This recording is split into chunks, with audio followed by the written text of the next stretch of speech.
Moldavie. Face à l'armée russe, que représentent les forces armées européennes? Voyons cela avec Fanny Wegscheider dans Les Éclaireurs, tout de suite. Bonsoir Fanny. Quelles sont les principales forces de notre continent? Alors si on regarde en termes de soldats de l'armée active, eh bien c'est la Pologne qui a le plus gros contingent en Europe. On va le voir, ce chiffre, plus de 202 000 soldats de l'active polonaise, suivi ensuite par la France, 200 000. Et ensuite l'Allemagne, 180 000, puis il y a l'Italie, la Grèce, l'Espagne.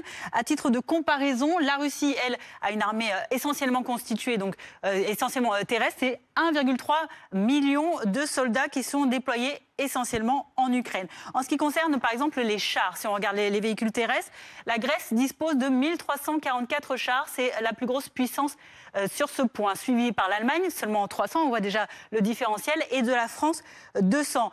À titre de comparaison, la Russie, elle dispose d'un parc colossal, difficile à chiffrer parce qu'elle conserve tout depuis l'époque stalinienne, et donc un parc très important depuis donc en face.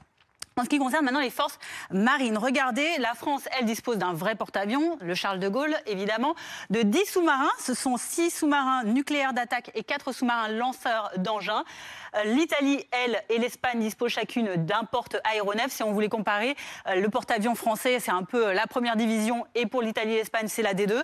Et en face, eh bien, on a la Russie avec 150 navires et sous-marins environ, les sous-marins très agressifs, mais une grande partie qui ne sont plus opérationnels.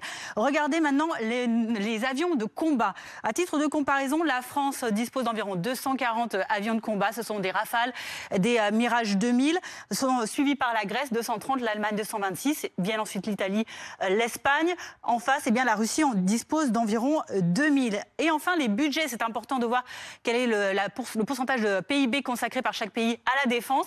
En Europe, la Pologne en donne 4%, l'Estonie 3,4%, viennent ensuite la Lettonie et la Grèce 3,1%. On remarque que ce sont les pays les plus proches de la Russie qui mettent le plus gros budget. Viennent ensuite la Lituanie, la Finlande et la France qui met 2,1% de son PIB à la défense. En Russie, c'est 10%. Mais attention, il faut bien distinguer les pays qui ont des forces déployées en opération. Et sur cet aspect-là, eh bien, c'est la France et le Royaume-Uni qui ont la force opérationnelle la plus énorme, sans commune mesure avec les partenaires européens. Merci Fanny. D'ailleurs Clémence, Fanny parle de la Pologne. À l'instant, la Pologne, elle veut doubler les effectifs de son armée.